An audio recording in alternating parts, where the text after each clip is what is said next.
मैं पंकज यादव, सहायक आचार्य चित्रकला, राजकीय महाविद्यालय देवगढ़ से आप सभी विद्यार्थियों का आज की ऑनलाइन क्लास में स्वागत करता हूं।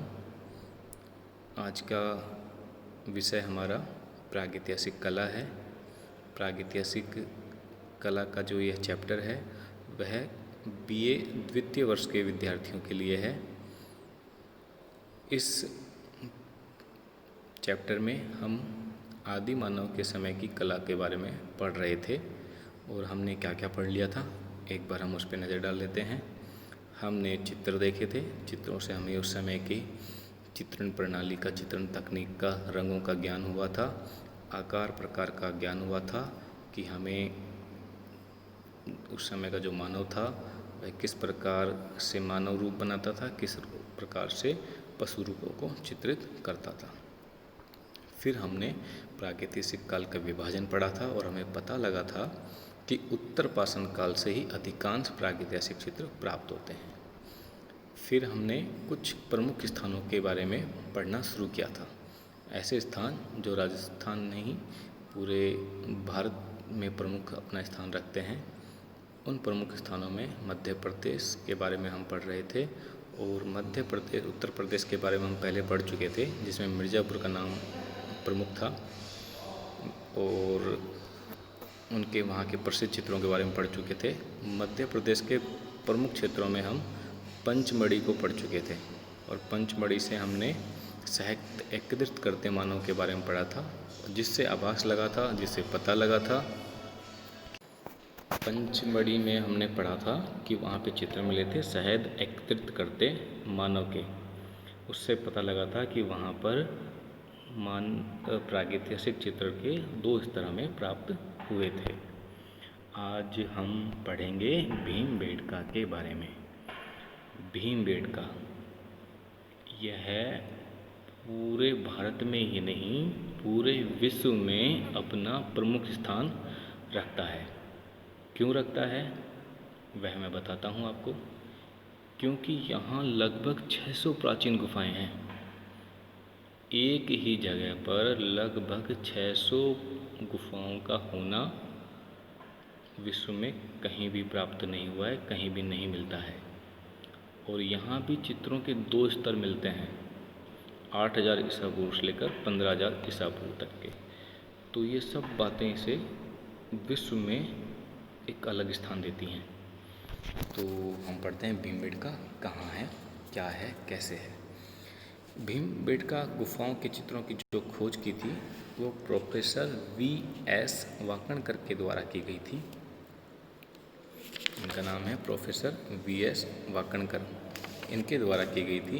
ये उज्जैन विश्वविद्यालय के प्रोफेसर थे। इन्होंने ये गुफाओं की खोज की थी। ये गुफाएं भोपाल से 60 किलोमीटर दक्षिण में चलने पर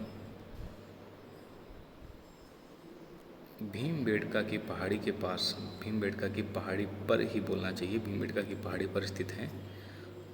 और यहाँ के पास ही एक भीमपुरा गांव है, शायद उसी गांव के नाम पर इस पहाड़ी का नाम भीमबेटका रहा होगा।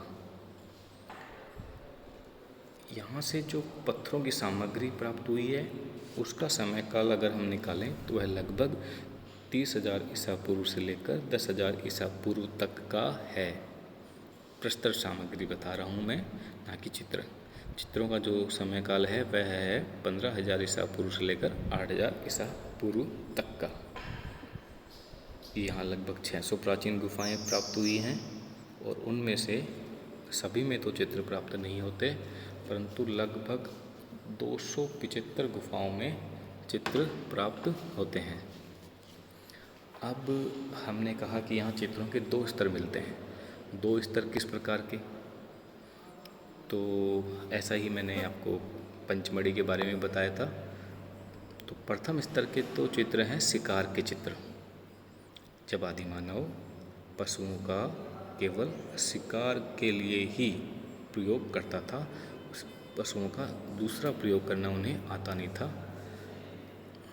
दूसरा जो स्तर है उसमें मानव को जानवरों के साथ अंतरंग मित्र के रूप में दिखाया है कि कैसे उसने जानवरों को पालना पोसना शुरू किया, उससे मित्रतापूर्वक व्यवहार किया और उसे अपने साथ रखा और उनसे ही अपनी उदर पूर्ति की। इस समय के हमें यहाँ पे कृषक जीवन के चित्र भी मिलते हैं, जिसमें खेती पशुपालन भी दिखाया गया है। यहाँ के प्राप्त चित्रों में शिकार के चित्र भी हैं और यहाँ कुछ कृषक खेती करते के चित्र भी हैं, कुछ गाय पशुओं को चराते हुए ग्वालों के चित्र भी हैं। तो भीमबेटका अपने लिए हमारे चित्रकला के विद्यार्थियों के लिए एक महत्वपूर्ण स्थल है। अब हम मध्य प्रदेश के ही तीसरे प्रमुख स्थान मंदसौर के बारे में पढ़ते हैं। मंदसौर जो है वह उस ज़िले में मोरी नामक एक स्थान है, वहाँ पर ये गुफा चित्र मिलते हैं। यहाँ लगभग 30 गुफाएं हैं। उन 30 गुफाओं में नृत्यरत मानव के और यहाँ भी भीमबेटका की भांति पशुओं को हाँकते हुए ग्वालों के चित्र बने हैं। यहाँ एक अन्य प्रमुख बात हमारे सामने आ रही है और वह है प्रतीकात्मक चिन्हों के चित्र। स्वास्तिक, चक्र, सूर्य, अष्टदल, कमल के रूप यहाँ मिलते हैं। मतलब पशु के नहीं, मानव के नहीं, ज्यामितीय आकारों के चित्र मिलते हैं। ये ज्यामितीय आकारों के चित्र क्यों मिलते हैं, इनका क्या उपयोग रहा होगा आदि मानव के जीवन में, तो मैं यहाँ हल्का सा आपको बता देता हूँ। इसके बारे में विस्तार से आगे पढ़ेंगे कि यह इनका प्रयोग आदि मानव पूजा पाठ या जादू टोने में करता था। होशंगाबाद स्थान से हमें, जो कि पंचमढ़ी से लगभग 45 मील की दूरी पर नर्मदा नदी के तट पर स्थित है, यहाँ से जंगली भैंसे के, घोड़े के, हाथी सवार के, अस्त्रधारी घुड़सवारों के, जिराफ के और 4 धनुर्धारियों के चित्र प्राप्त हुए हैं। अब सब जगह कुछ ना कुछ स्पेशल होता है, कुछ ना कुछ प्रमुख होता है। यहाँ का प्रमुखता क्या है? यहाँ की प्रमुखता है क्षेपांकन पद्धति, मतलब कि रंगों को फेंक कर चित्र में रंग भरा गया। ये इस पद्धति का प्रयोग होशंगाबाद में दिखता है। यह आप लोग स्मरण रखें। इसके बारे में काफ़ी सवाल आते हैं कि क्षेपांकन पद्धति का प्रयोग किस गुफा में किया गया है।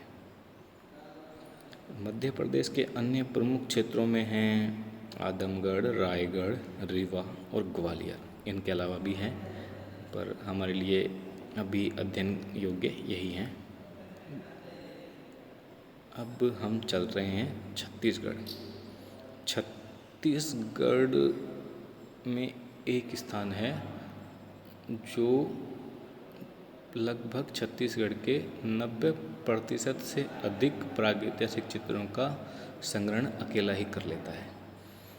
यह छत्तीसगढ़ के रायगढ़ जिले में है और इसकी जो खोज सबसे पहले की थी वह तो डब्ल्यू एंडरसन ने लगभग 1910 में की थी, परंतु भारतीय खोजकर्ता, भारतीय सर्वेक्षणकर्ता अमरनाथ दत्त जी ने लगभग 1913 में यहाँ पर इन चित्रों का सर्वेक्षण करवाया था। उन्हें यहाँ 50 गुफाएं चित्रित मिली थी। इन गुफाओं में यहाँ लगभग उन्हें 50 गुफाएं मिली। इन 50 गुफाओं में उन्हें कंगारू के चित्र भी मिले थे, लेकिन हम यहाँ कुछ प्रमुख चित्रों के बारे में पढ़ रहे हैं, जिसमें सबसे प्रमुख है जंगली भैंसे का शिकार। ऊपर मैंने पहले आपको कुछ फ़ोटोग्राफ दिखाए थे, लगभग उसी प्रकार का है। मैं आपको दोबारा उस फ़ोटो पे ले चलता हूँ। वह यह फ़ोटो है, पर यह भीमबेटका से प्राप्त होता है। लगभग इसी तरह का चित्र हमें सिंगणपुर से भी प्राप्त होता है। सिंगणपुर में क्या है? सिंगणपुर में शिकारी भैंसे को घेर कर अलग अलग प्रकार के शस्त्रों से उसका शिकार कर रहे हैं। दूसरा जो चित्र है वह है घायल भैंसे का। यह भी मिर्ज़ापुर के लिखुनिया गुफा के सूअर के शिकार की तरह ही मार्मिक है। किस प्रकार मार्मिक है कि यह अधमरा है, घायल है, घायल मतलब अधमरा है, तीरों से बिंधा हुआ ज़मीन पर पड़ा हुआ दम तोड़ रहा है और शिकारियों का दल चारों ओर भाले लिए खड़ा है और उल्लासित है। इस प्रकार के चित्र हमें छत्तीसगढ़ से प्राप्त होते हैं। तो इस चैप्टर में हमने हिंदुस्तान के प्रमुख क्षेत्रों के चित्रों के बारे में, स्थानों के बारे में पढ़ा है। आगे हम पढ़ेंगे कि इन चित्रों को आदि मानव क्यों बनाता था, उसने ये चित्र दीवारों पर क्यों उकेरे, उनका क्या कारण था, और उकेरे या बनाए तो क्या बनाए, क्यों बनाए, कैसे बनाए, क्या तकनीक बनाई, इसके बारे में हम अगले अध्याय में पढ़ेंगे। तब तक के लिए धन्यवाद।